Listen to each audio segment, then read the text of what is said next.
ఒక వ్యక్తి స్మిత్ విగల్స్వర్త్ అని చెప్పేసి ఒక గొప్ప దైవజనుడు ఆయన ఉన్నాడంట. సో ఆ దైవజనుడు ఆయన యొక్క జీవితంలో గనక మనం చూసినట్లయితే చాలా స్వస్థతలు, చాలా అద్భుతాలు, చాలా సూచక కార్యాలంతా కూడా ఆయన యొక్క సేవలో అవుతూ ఉంటుందన్నమాట. సో ఆయన ఎలా అందరికీ స్వస్థ ప్రార్థన ఆయన చేసేదంటే అందరి మీద ఇలా చేతులుంచి ఇలా ప్రార్థించేది. అంటే ఎంతమందికి గుర్తుంది? అంటే అందరు పెద్ద లైన్లో నిలబడతారు, ఈయన చేతుల నుంచి ఇలా ప్రార్థిస్తాడు, మరి చాలా మందికి స్వస్థత అయ్యేదన్నమాట. ప్రభు ఆయనను ఎంత బలంగా ఆయనను వాడుకున్నాడంటే ఆయన కాలంలో అక్కడున్న హాస్పిటల్స్ అంతా కూడా భయపడేదంట. అంటే హాస్పిటల్స్, చుట్టూన్న హాస్పిటల్స్లో ఉన్న డాక్టర్స్ వారందరూ కూడా భయపడేదంట. అబ్బా, మన దగ్గర వచ్చి ఏది ట్రీట్మెంట్ చేసుకునే టైంలో ప్రజలందరూ ఇక్కడ వెళ్ళిపోతున్నారు ఏంది నా మీటింగ్ అని చెప్పేసి ప్రజలందరూ ఆశ్చర్యపడేదంట. అంత బలంగా ప్రభు ఈ స్మిత్ విగల్స్వర్త్ అనే ఆ దైవజుడిని ప్రభు వాడుకున్నాడు. సో ఆయన యొక్క జీవితం గడుస్తుండగా ఏమైందంటే ఆయనకు శత్రులు చాలామంది అవ్వటం వారు స్టార్ట్ అయ్యారు. సో ఈ దైవజనుడు ఆయన ఏం చేశాడంటే ఆయన యొక్క అభివృద్ధిని చూసి చాలామందికి అసూయ రావటం స్టార్ట్ అయిందన్నమాట. వెంటనే వారు ఏం చేశారు తెలుసా? ఆయన మీద కేసు వేశారంట. ఏ కేసు తెలుసా? ఏ కేసు వేశారంటే ఈయనకు డాక్టర్ సర్టిఫికేట్ లేకుండానే చాలామందిని స్వస్థపరుస్తున్నాడు. ఏది? ఏ కేసు వేశారు?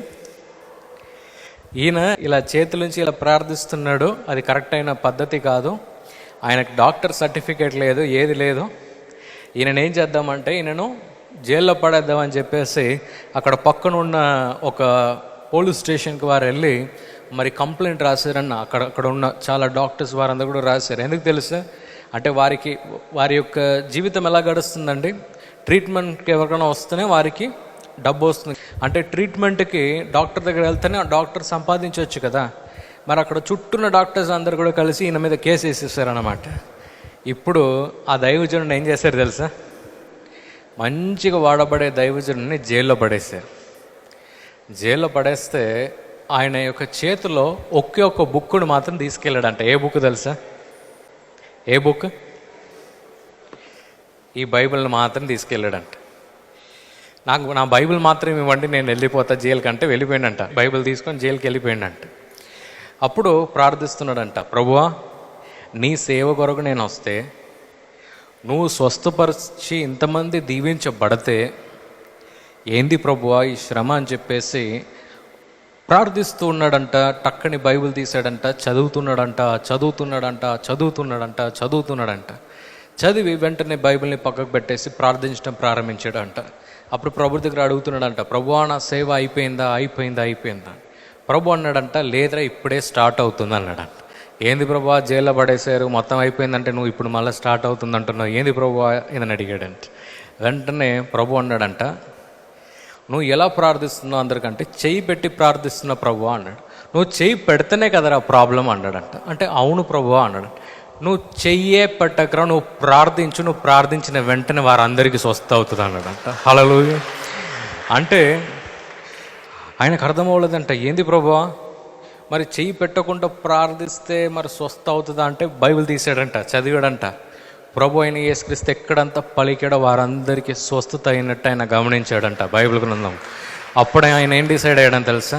ప్రభు ఇక నేను చేతుల నుంచి నేను ప్రార్థించను, చేతులు ఉంచితేనే కదా ఓపల కంప్లైంట్ రాశారు, ఇక నేనేం చేస్తా, చేతుల నుంచి నేను నేనేం చేస్తానంటే ప్రభువా నీ యొక్క నామంలో ప్రార్థిస్తా, మరి ప్రార్థించేటప్పుడే స్వస్థత అవుతాయా ప్రభువా అని అడిగి వెంటనే జైలు నుంచి వచ్చిన వెంటనే వారు అడిగారంట. అక్కడ ఉన్న కానిస్టేబుల్ కానీ అక్కడ ఉన్న పోలీస్ ఇన్ఛార్జ్ వాళ్ళందరూ కూడా అడిగారంట, ఏమని తెలుసా, నువ్వు చెయ్యి ఎవరి మీద పెట్టకూడదు అన్నారంట. ఓకేయా అని చెప్పేసి దాని మీద సంతకం రాసేసి ఒక పెద్ద మీటింగ్ పెట్టాడంట. పెద్ద మీటింగ్ పెడితే వేల ప్రజలు ఒకేసారి కూడి వచ్చారంట. అంటే మామూలుగా వాడబడితే ఎవరు రారు, ఒక్కసారి జైలుకి వెళ్ళి బయటికి రండి, క్రౌడ్ ఫుల్ అయిపోతుంది అనమాట. అంటే మొత్తం హాల్ మొత్తం నిండిందంట. ఎలా ప్రార్థించిపోతున్నాడు, అందరూ చూస్తున్నారంట, ఎలా చేయబోతున్నాడు అని.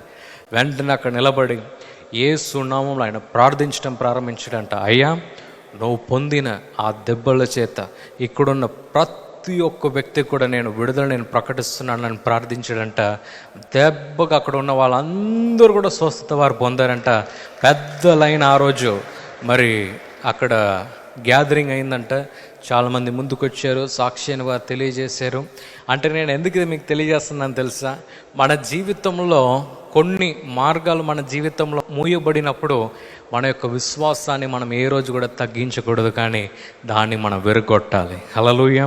దాంట్లో కూడా మనం జయాన్ని మనం పొందాలి. హల్లెలూయా. సో ఇక్కడ కూడా ఈ దైవజనుడు ఆయన ఏం చేశాడు తెలుసా? ఆయనకొకటి అడ్డుగా వచ్చినప్పుడు ఆయన ఏం చేశాడంటే భయపడి అక్కడ వణికిపోయి అక్కడ కూర్చోలేదు, కానీ తిరిగి వాక్యాన్ని తీసాడు, తిరిగి చదివాడు. చదవటం ద్వారా ఆయనకి ఏమైంది తెలుసా? ఆయన యొక్క విశ్వాసము ఒక్క మెట్టు నుంచి ఇంకో మెట్టుకు అది వెళ్ళింది. హల్లెలూయా. అలా చాలా అద్భుతాలు మరి ప్రభు ఆయన చేయటం ఆయన స్టార్ట్ చేశాడంట ఆ దైవజనుడు వారి యొక్క జీవితంలో కూడా. సో ప్రభు ఈరోజు మన దగ్గర ఆయన ఏమంటున్నాడంటే, అరే బాబు, నీ యొక్క విశ్వాసము అదే స్థితిలో ఉండటానికి వీలు లేదు. హల్లెలూయా. నీ యొక్క విశ్వాసము అదే స్థితిలో ఉండటానికి వీలు లేదు. సో చెన్నైలో మా పెద్దక్క మాసి ఉంది కదా, సో మా పెద్దక్క ఒక ఫ్యామిలీకి మేము ఇచ్చాం మా పెద్దక్కను. సో మేము ఇచ్చిన ఆ ఫ్యామిలీ అంటే ఆ ఫ్యామిలీలో సో వారి కుటుంబంలో ఒకరు మరి గొప్పగా సేవలో వారు వాడబడుతున్నారనమాట. మీరు డాక్టర్ మోహన్ అని మీరు గూగుల్లో కొడితే మీకు వారి యొక్క హిస్టరీ అంతా కూడా వస్తుంది నెట్లో. సో ఈ వ్యక్తి ఏజీ చర్చ్, ఎంతమందికి తెలుసు ఏజీ చర్చ్? సో దాంట్లో ఒక మెయిన్ మెంబర్గా వారు ఉన్నారన్నమాట. సో చెన్నైలో. సో ఈ దైవజనుడు మరి చిన్నగా ఆయన ప్రారంభించాడంట ఆయన యొక్క సంఘాన్ని. అప్పుడు ప్రభు దగ్గర అడిగాడంట, ప్రభువా, నాకు 1000 మంది కూర్చునే సంఘం నాకు కావాలి అని చెప్పేసి ఆయన ప్రార్థించాడంట. ప్రార్థించిన వెంటనే ప్రభు ఏం చేశాడని తెలుసా? అంటే ఆయనకు ఒక 100 మందో 200 మంది వచ్చేటప్పుడు ప్రభు దగ్గర అడిగాడంట, నాకు 1000 మంది కావాలి ప్రభువా, 1000 మంది కూర్చునే ఒక సంఘం నాకు కావాలని అడిగాడంట. వెంటనే ప్రభు అన్నాడంట, ఓకే అన్నాడంట. ఒక స్థలంని ఇచ్చాడంట, ఒక బిల్డింగ్ని కట్టేశాడు, చర్చ్ని కట్టేశాడు. ఒక 2-3 సంవత్సరాల తర్వాత చూస్తే 1000 మంది దాటిపోయారు చర్చ్లో. అంటే 1000 మంది దాటిపోయారంట. నెక్స్ట్ ఏం ప్రార్థించాడంట తెలుసా? ప్రభువా, నాకు 5000 మంది కూర్చునే సంఘము నాకు కావాలి అని చెప్పేసి ప్రార్థించాడంట. అంటే 1000 మందే ఉన్నారు కదయ్యా, నీకెందుకు 5000 అని చెప్పేసి అందరూ వచ్చి అడిగారంట. ఆయన ఏమన్నాడంటే తెలుసా? లేదు, ఇది ఇక్కడతో ఆగదు. ప్రభు నాకు ఇచ్చిన ఈ పరిచర్య ఇక్కడతో ఆగదు. నేను ఈ చెన్నై పట్టణంలో ఉన్నాను, కానీ నేను ఇంకా ఎన్నో వేల ప్రజలకు నేను దీవెనకరంగా నేను ఉండాలని చెప్పేసి ఆయన ఏం చేశాడంటే, ప్రభువా, నాకు 5000 మంది ఉండే ఒక సంఘము కావాలి. నాకు 1000 మందే ఉన్నారు, కానీ నాకు 5000 మంది కూర్చునే సంఘము కావాలని ప్రార్థించాడంట. ప్రభు ఏం చేశాడు తెలుసా? 5000 మంది కూర్చునే ఒక మందిరాన్ని చేశాడు. ఒక 10 సంవత్సరాలు దాటిందంట, 5000 మంది కూడా దాటిపోయారంట. ఇప్పుడు ప్రభువా, నాకు 30,000 మంది కూర్చునే సంఘం నాకు కావాలి ప్రభువా అని అడిగాడంట. అంటే 30,000 మంది కూర్చునే సంఘం నాకు కావాలి ప్రభువా. 10,000 మంది ఉన్నారు, కానీ 30,000 మంది కూర్చునే సంఘం నాకు కావాలి ప్రభువా అని చెప్పేసి అడిగాడంట. అంటే ఆయన యొక్క విశ్వాసము మీరు చూడండి. నేను ఎంత మాత్రమే నా యొక్క సేవ ఉంటుంది, ఇంత మాత్రమే నేను చేయగలుగుతాను, అయ్యో నేను కట్టిన సంఘము ఇక్కడతో ఆగిపోయింది కదా, అంటే ఇంతమంది నేను కూర్చోబెట్టగలుగుతున్నాను కదా అని ఆయన బాధపడలేదండి. ఆయన ఏం చేశాడు తెలుసా? ఆయన యొక్క విశ్వాసాన్ని కొద్ది కొద్దిగా పెంచాడు. అంటే నేను 1000 మంది కట్టా, 1000 మంది ఫుల్ అయ్యారు. 5000 మంది కట్టా, 5000 మంది కూడా ఫుల్ అయ్యారు. నెక్స్ట్ 30,000 మంది కూర్చునే మందిరాన్ని కట్టాడు, 30,000 మంది కూడా ఫుల్ అయ్యారు. హల్లెలూయా. చెన్నైలో మీరు ఆ వీడియోని మీరు నెట్లో మీరు చూడొచ్చు. ఎంతమంది చూశారు? ఒక పెద్ద చర్చ్ ఈ మధ్య చెన్నైలో ఓపెన్ అయ్యింది. ఎస్, సో ఆ పెద్ద చర్చ్ అన్నమాట. సో 30,000 మంది కూడా ఫుల్ అయ్యారు. ఇప్పుడు ఆయనను చూస్తే భయపడుతున్నారంట అందరు. నెక్స్ట్ 1,00,000 మంది కూర్చునే సంఘం కూడా కడతాడేమో అని. హల్లెలూయా.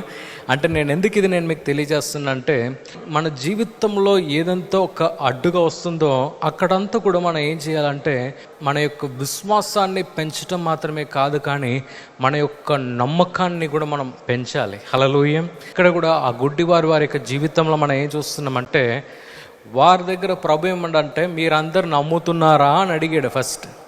సెకండ్ ఏమన్నాడు తెలుసా, మీకు దానికి కావలసిన విశ్వాసము ఉందా అని అడిగాడు. హల్లెలూయా, హల్లెలూయా. సో ఈరోజు ప్రభు మన దగ్గర కూడా అదే ప్రశ్న వేస్తున్నాడు. ఏం తెలుసా, మనము కూడా మన యొక్క జీవితంలో మన యొక్క విశ్వాసాన్ని మనం పెంచాలి, ప్రతిరోజు పెంచాలి. హల్లెలూయా. మీ యొక్క మీరు అనారోగ్యంతో మీరు బాధపడుతున్నారా, మీరు ప్రభు దగ్గర ఏమడగలరు తెలుసా, ప్రభువా నా కాలు ఈరోజు పని చేయట్లేదు, కానీ ప్రభువా నేను ఊరుకుతా ఒకరోజు. ఆమేన్. ప్రభువా నా ఆర్థిక స్థితి, చాలామంది దగ్గర నేను అప్పు తీసుకుంటున్నాను, కానీ ప్రభువా ఒకరోజు అప్పు ఇచ్చే వ్యక్తిగా నేను మారుతా.